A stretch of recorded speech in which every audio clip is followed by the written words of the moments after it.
Hello दोस्तों, दर्द भरी हिंदी कहानियाँ में आप सबका बहुत बहुत स्वागत है। यदि आपको कहानी पसंद आए तो प्लीज़ वीडियो को लाइक करें, शेयर करें और हमारे चैनल को सब्सक्राइब करना ना भूलें। रंजन 9 बजे कॉलेज के गेट के नज़दीक बैठ जाता। कॉलेज परिसर में जाने के लिए विद्यार्थियों को पहचान पत्र दिखाना होता है, जो उसके पास नहीं था। जब वह कॉलेज में पढ़ता ही नहीं है तो उसका पहचान पत्र कैसे बनता। सारा दिन कॉलेज के आसपास लड़कियों के आगे पीछे घूमता। रंजन के 2 चेले चपाटे भी उसके साथ रहते।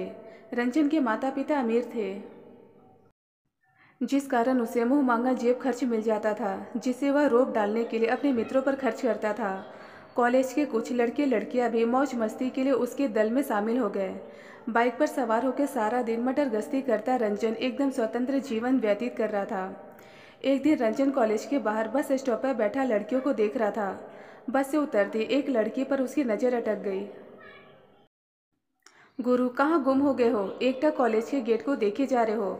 देख, वह लड़की कॉलेज के अंदर गई है। गजब की सुंदर है। जरा उसका बदन तो देख, उसके आगे माशा अल्लाह अप्सरा भी पानी भरेगी।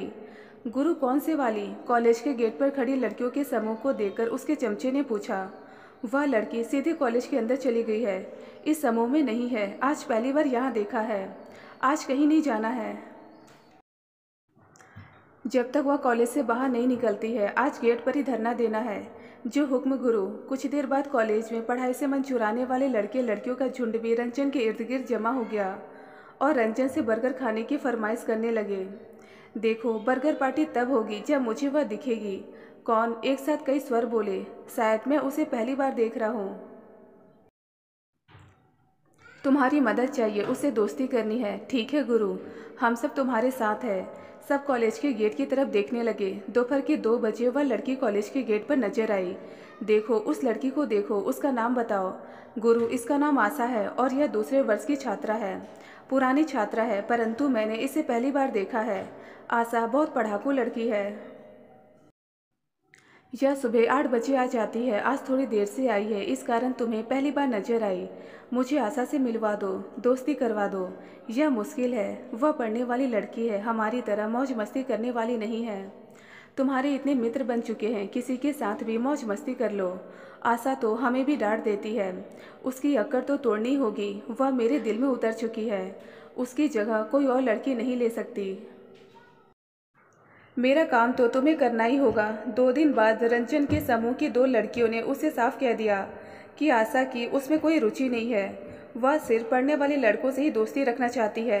वह रंजन को गुंडा मवाली समझती है, जो सारा दिन कॉलेज के इर्द गिर्द आवारागर्दी करता रहता है। आशा ने उन्हें भी रंजन से दूर रहने की सलाह दी है। यह सुनकर रंजन आग बबूला हो गया कि ये दोनों लड़कियां उसके पैसों से मौज मस्ती कर रही है और साथ आशा का दे रही है। जब समूह की लड़कियों ने रंजन का साथ नहीं दिया, तब रंजन ने एक दिन कॉलेज के गेट पर आशा का रास्ता रोककर मित्रता का प्रस्ताव रखा। आशा ने प्रस्ताव ठुकरा दिया और अपने रास्ते चल दी। रंजन ने हौसला नहीं छोड़ा। अगले दिन दोबारा आशा का रास्ता रोककर मित्रता का प्रस्ताव रखा। आशा ने फिर प्रस्ताव ठुकरा दिया। 20 बार के असफल प्रयास के बाद एक दिन रंजन ने आशा का हाथ पकड़ लिया। यह क्या बदतमीजी है? आशा ने हाथ छुड़ाते हुए कहा। मैं इतने दिनों से सिर्फ दोस्ती का हाथ मांग रहा हूँ और तुम नखरे दिखा रही हो। मैं तुम जैसे आवारा गुंडे से कोई दोस्ती नहीं करना चाहती हूँ। मेरा हाथ छोड़ो। आशा और रंजन के बीच बहस देखकर कॉलेज के बहुत छात्र छात्रा एकत्रित हो गए। कुछ प्रोफेसर भी बीच बचाव करने लगे। भीड़ देखे रंजन ने आशा का हाथ छोड़ दिया। हाथ छोड़ते ही आशा ने खींचकर 2 करारे थप्पड़ रंजन के गाल पे जड़ दिए और फिर तेजी से अपने घर चल दी।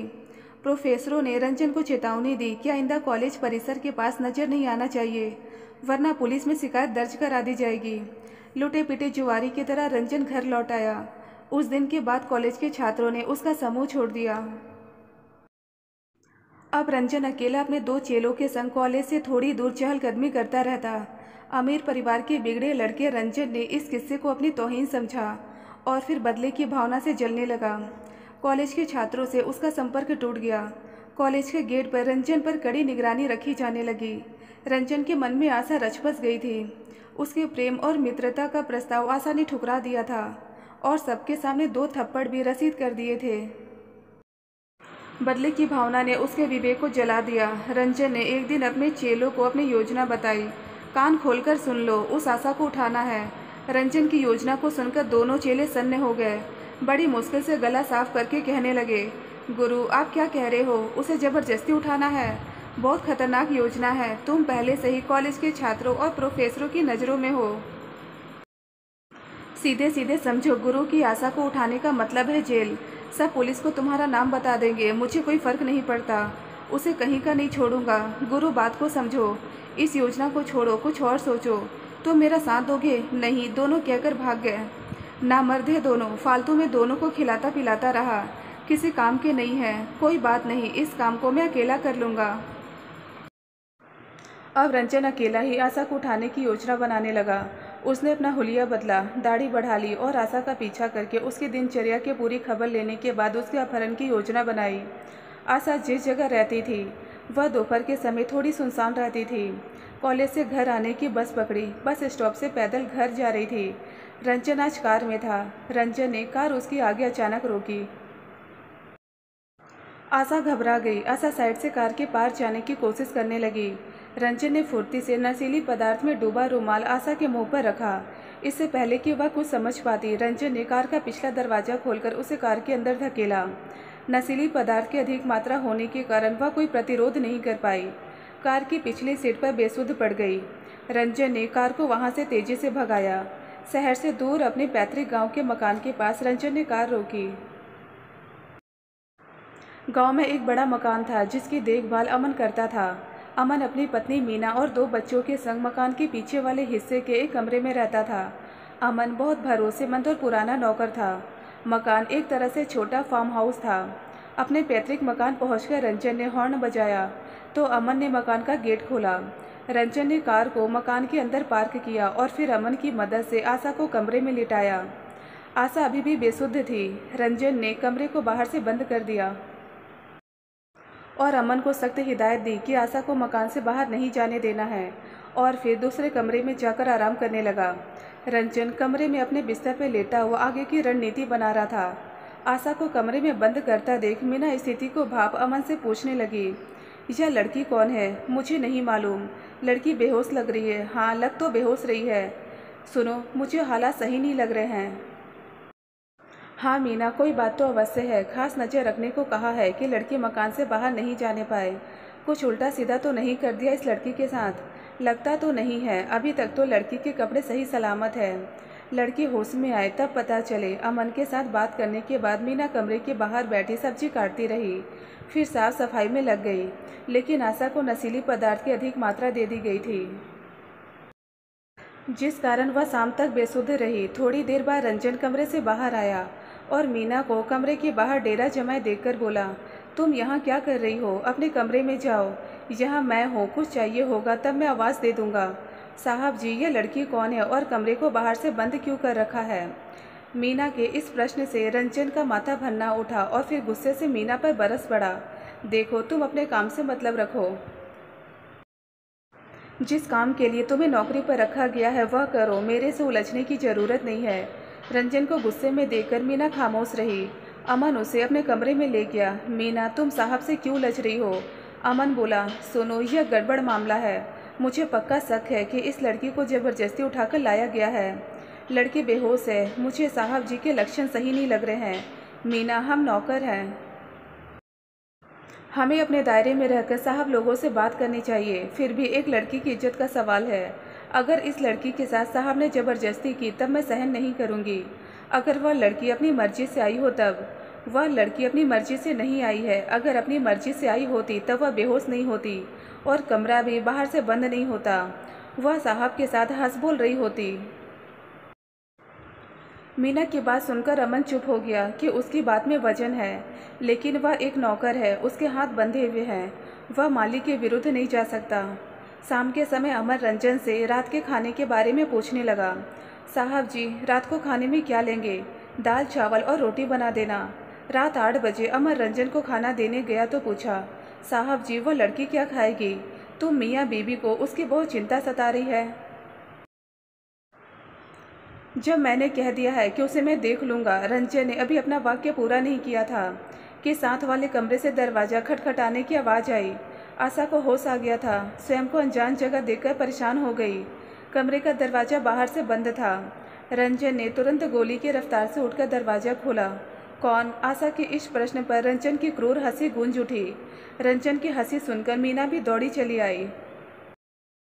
आशा, मुझे पहचाना नहीं? अपने रंजन को नहीं पहचाना? रंजन का नाम सुनकर आशा चौंक गई। 5 घंटे बाद वह होश में आई थी। रंजन को सामने देख वह एकदम भयभीत हो उठी। उसके माथे पर पसीने की बूंदें छलकने लगी। रंजन ने आशा को अपनी बाहों में भरकर उसके गालों को चूमने के लिए होंठ आगे किए कि तभी चुम्बन लेने से पहले एक हाथ उसके होठों और आशा के होठों के बीच में आ गया। उधर आशा जब घर नहीं आई तब उसके परिवार वाले चिंतित हो गए। आशा के मित्रों से संपर्क किया। सभी मित्रों ने एक ही बात बताई कि आशा तो दोपहर को ही कॉलेज से घर रवाना हो गई थी। आशा का परिवार सकते में आ गया। आशा कहाँ जा सकती है? वह तो कॉलेज से सीधे घर आती है। अब तो रात के 9 बज रहे थे। अंत में थाने जाना ही उचित समझा। रंजन के होठों और आशा के होठों के बीच मीना का हाथ था। साहब जी, जुल्म मत कीजिए, तू आगे से हट जा। जबरदस्ती नहीं साहब जी। यदि लड़की हाँ कह देती है तब मैं यहाँ से चली जाऊँगी। मीना दृढ़ता से आशा को पकड़कर अपने पीछे कर सुरक्षा कवच बन गई। आशा की गुमशुदा होने की रिपोर्ट पुलिस में लिख ली, लेकिन रात के समय कोई कार्रवाई नहीं हुई। थाने में तैनात पुलिस अधिकारी ने कहा कि यदि कोई फ़ोन आए तब तुरंत सूचित करें।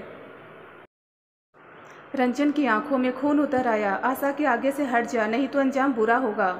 साहब जी, हमने आपका नमक खाया है, इसलिए आपसे विनती करती हूँ कि आशा को छोड़ दो। तू ऐसे नहीं मानेगी।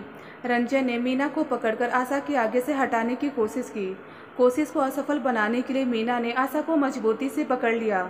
रंजन मीना से उलझा तब मीना ने अपनी हैसियत भूलकर रंजन को एक लात जमा दी। हालांकि मीना दुबली पतली छोटे कद की महिला थी, लेकिन उसकी लात का प्रहार जोर से लगा और रंजन का संतुलन बिगड़ गया। असंतुलन के कारण रंजन लड़खड़ा गया। लड़खड़ाते रंजन को अमन ने संभाला। साहब जी, आप आशा को छोड़ दीजिए, आपको यह काम शोभा नहीं देता। हम 20 सालों से आपके नौकर हैं, लेकिन ऐसा काम बड़े साहब जी ने कभी नहीं किया।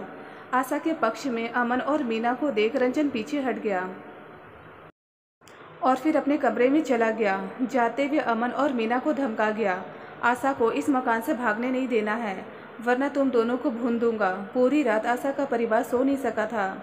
कॉलेज की सहेलियों के घर जाकर जानकारी जुटाते रहे। जब दोपहर को रोज की तरह कॉलेज से घर के लिए निकली तब वह कहाँ जा सकती है? इस प्रश्न का कोई उत्तर नहीं था। आशा का फ़ोन भी बंद या कवरेज क्षेत्र से बाहर आ रहा था, इसलिए संपर्क नहीं हो पा रहा था। आशा, कुछ खा लो, दाल चावल बने हैं। नहीं खाया जाएगा, मुझे बहुत डर लग रहा है। आशा बुरी तरह डरी हुई थी। डरी आशा को मीना अपने कमरे में ले गई। रंजन मीना और अमन की आशा के बीच आने पर क्षुब्ध था, लेकिन बेबस था। आशा की एक सहेली ने रंजन का जिक्र किया कि वह उसे परेशान करता था, लेकिन उसके पास रंजन का कोई नंबर या घर का पता नहीं है। पूरी रात आशा भयभीत रही। मीना और अमन आशा को दिलासा देते रहे, लेकिन आशा शंकित रही। अगली सुबह आशा का परिवार कॉलेज पहुंचा। कॉलेज के छात्रों और प्रोफेसरों से रंजन के विषय में मालूम हुआ। रंजन के समूह से जुड़े छात्रों से रंजन के 2 चेलों का पता चला, जिन्होंने रंजन का फ़ोन नंबर और घर का पता दे दिया। आशा के गायब होने पर कॉलेज के छात्र एकत्रित होकर मार्च निकालकर पुलिस स्टेशन तक गए। छात्रों का समूह देखकर पुलिस ने तुरंत कार्रवाई शुरू कर दी। पुलिस के जांच दल ने पहले बस स्टॉप से आशा के घर तक की जांच आरंभ की। आशा का मोबाइल फ़ोन गली की नाली में गिरा मिला। जब रंजन ने कार आशा के आगे अचानक रोकी थी और नशीली पदार्थ लगा रुमाल आशा के मुंह पर रखा, तब फ़ोन आशा के हाथ से छूटकर नाली में गिर गया था और पानी में गिरने के कारण खराब हो गया, जिस कारण आशा से संपर्क नहीं हो सका। पुलिस दल फिर रंजन के घर पहुंचा। अमीर माँ बाप को नहीं मालूम था कि रंजन कल से घर नहीं आया। पुलिस को देखकर रंजन का परिवार सकते में आ गया कि रंजन कहाँ है, और घर पर एक कार भी नहीं है। कोठी में 4 कारें हैं, उनमें से एक कार नहीं है। रंजन सुबह ही घर से निकल जाता था। उसके माँ बाप ने यह सोचा कि रंजन रोज की तरह गया होगा। अब आशा के गायब होने पर शक की सुई रंजन पर घूम रही थी। पुलिस ने रंजन के चेलों से पूछताछ की। पुलिस की सख्ती से उन्होंने रंजन के बारे में पता किया कि रंजन आशा का अपहरण कर सकता है, लेकिन वे दोनों इसमें शामिल नहीं हैं। पुलिस ने रंजन के चेलों से फ़ोन लगवाया। रंजन ने फ़ोन उठाया तो चेलों ने रोते हुए रंजन को हालात से अवगत कराया। रंजन को यह उम्मीद नहीं थी कि एक दिन में पुलिस केस बन जाएगा और ये दोनों भी 2 मिनट में पुलिस के सामने सब बक देंगे। पुलिस ने आशा के माँ बाप और रंजन के चेलों के साथ रंजन के गांव के पुश्तैनी मकान पर दबिश की। रंजन कुछ नहीं बोला। उसकी योजना तो पिछले दिन ही मीना और अमन ने असफल कर दी थी। पुलिस ने रंजन को हिरासत में लिया। रंजन के माँ बाप उसकी हरकत पर शर्मिंदा थे। उन्होंने पुलिस से केस रफा दफा करने की पेशकश की, पर पुलिस ने असमर्थता व्यक्त की। आशा अपनी माँ से मिलकर फूट फूट कर रो पड़ी। मीना ने आशा के माता पिता को उसके सकुशल होने का यकीन दिलाया।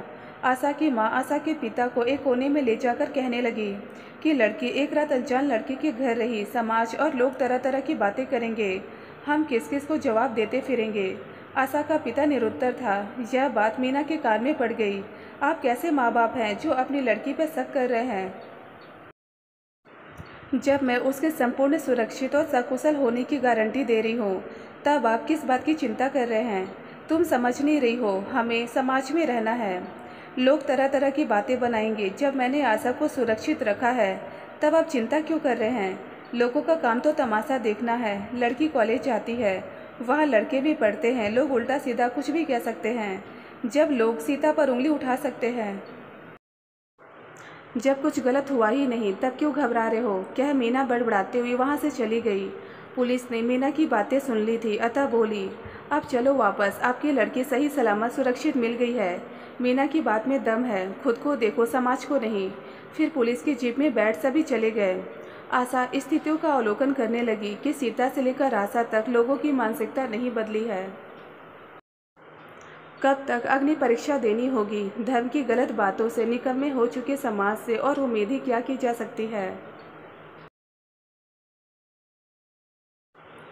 दोस्तों, मैं उम्मीद करती हूँ कि आपको हमारी आज की कहानी भी पसंद आई होगी। आपको कहानी कैसी लगी, प्लीज़ हमें कमेंट बॉक्स में कमेंट कर ज़रूर बताएं। और इसी तरह की शिक्षाप्रद और पारिवारिक कहानियाँ सुनने और देखने के लिए वीडियो को लाइक कर दीजिए और चैनल को सब्सक्राइब करके सामने के बेल आइकन को प्रेस कर ऑल पे सेट कर दें, जिससे आने वाली अगली वीडियो की नोटिफिकेशन सबसे पहले आप तक पहुँच सके। मैं मिलती हूँ आपको अगली वीडियो में एक नई कहानी के साथ। तब तक के लिए धन्यवाद दोस्तों।